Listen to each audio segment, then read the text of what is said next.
Ito po si Africa Luxana Bite, good for newborn up to 3 years old. It depends pa po sa laki timbang ni baby kung kakayanin po ng 4 years old and up. So high-seated siya, reversible handle, adjustable handle, full canopy, adjustable din po yung leg rest. Meron siyang pocket dito. A4 kasi yung gulong, ibig sabihin, pares yung gulong, nag-swivel siya, kaya easy to maneuver. Okay, and then lightweight stroller po siya. Okay, so ang original price po nito is 30,000 po, 29,999. Okay, so ito po yung details po niyang stroller natin. Ito po yung canopy niya. Ayan, walang faded, walang discoloration. Color navy blue. Ayan, lockable po siya sa side. Kapag ka po gusto niyong fitted, pag i-fold po ninyo, pwede siyang unlock. Ayan. Okay, so ganito po yung design ng loob ng canopy. Meron sa harapan, meron dito sa kabilang side. Okay, so pwedeng pa ganyan, half canopy, pwedeng fold. Okay, so ganyan po siya pag nakaupo. So yan, hindi nyo na kailangan ng extra cushion pad kasi meron na siya. Yan, meron newborn pad set, pang head, pang body. Ayan, pang newborn po ito. Pag toddler na si baby, pwede nyo na po siya tanggalin para medyo maluwag-luwag. Okay, so 5 harness, safe na safe si baby, wala po yung putol. Ayan. Okay, so yan. So kapag ka nakahiga, sa ilalim ina-adjust, sa likod. So ganyan po siya pag nakahiga. Ayan, malapan saka may kakabaan. Okay, so ito yung leg rest niya, adjustable po ito. Kung gusto niyo pong iupo, yan, press nyo lang po yan, pull down, yan, nakababa na siya. Tapos sa likod, yan. Okay, so ito po yung pocket niya sa harapan. Yan, lagyan na extra baggage. Okay, extra item. So front handle, dito tayo sa front handle, meron din po siya kasamang pad. Yan. So color white, press nyo po ito. Pagkatanggalin nyo po itong front handle, pag ilalagay nyo si baby. Okay, yan. So wala na kayong pipindutin pagka sasalpak po ninyo. Yan. Okay. So meron lang siyang na ano rito, natanggal dito. Pero no problem kasi nga po, ang importante dyan, naglalak siya rito. Yan, naglalak siya. Okay, kaya no issue. Okay. So, regarding naman po sa footrest niya, tapakan ng paa, ayan. Okay na okay siya. So, yung gulong, okay na okay din yung gulong, hindi siya pudpod. Ayan. Okay. So, easy to maneuver, nag-swivel. Okay. Kung gusto niyo pong one way lang, baba niyo po ito. Purpose niya, kung i-heavy si baby, hindi siya mag-swivel. So, lockable siya. So, ito, lockable. Ang gamit po nito, kapag ka na-reverse na po natin yung handle. Okay.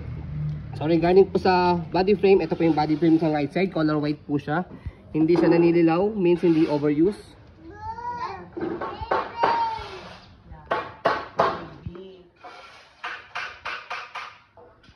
Hindi ko maklik.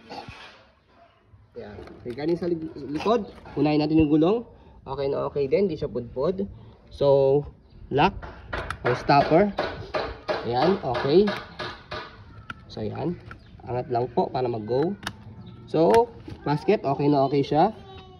Yan. So, sa likod niya, so kapag iuupo, atake nyo lang po ito.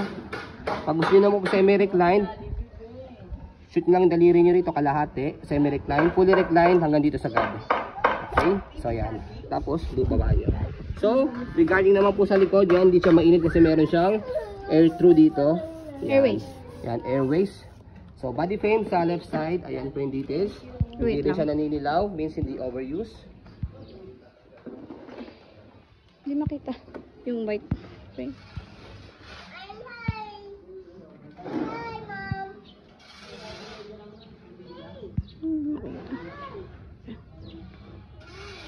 So, ayan. Regarding naman sa handle niya, ayan yung handle niya. Okay, naka-adjust po yan. So, press nyo na po itong button. Left and right, depende po sa adjustment po ninyo. Yan. Okay, so kapag i-reverse nyo po yung handle, as you can see, yung harapang gulong, nag-swivel. Pag ni-reverse natin itong handle, itong gulong sa likod, siya naman po yung mag-swivel, ito naman po yung mag-galak. So ito, angat po ninyo ito, shoot nyo rito. Yan. So as you can see, yan, nag-lock na siya. Ito naman yung nag-swivel. Okay, so ang purpose niya, para easy to maneuver. Madali siyang iliko. Okay? So, ganyan yung design niya kapag ka naka-reverse yung handle. Nakasit yan? Yan. Yes. Okay? So, kapag ka pinold po siya, balik nyo na po muna ulit. Make it sure na yung gulong sa likod is, sa harapan is nakalak na ulit, nag-swivel na ulit siya. And then, nakalak na yung gulong sa likod. Yan.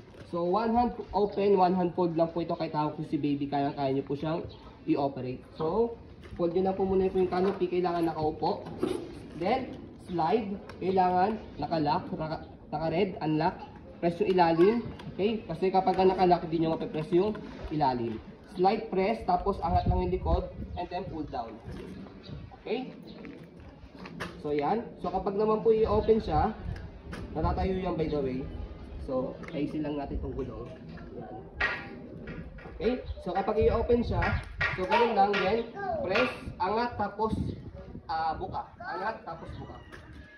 Ayusin lang natin yung canopy. Yan. So, ganun lang po siya kadali. So, lightweight stroller. So, para sa amin, nakatulad po namin masiselan din po. Pwede rin po yan sa mga masiselan pong mga buyers po. So, yun po, as you can see, dahil kompleto po siya. Okay?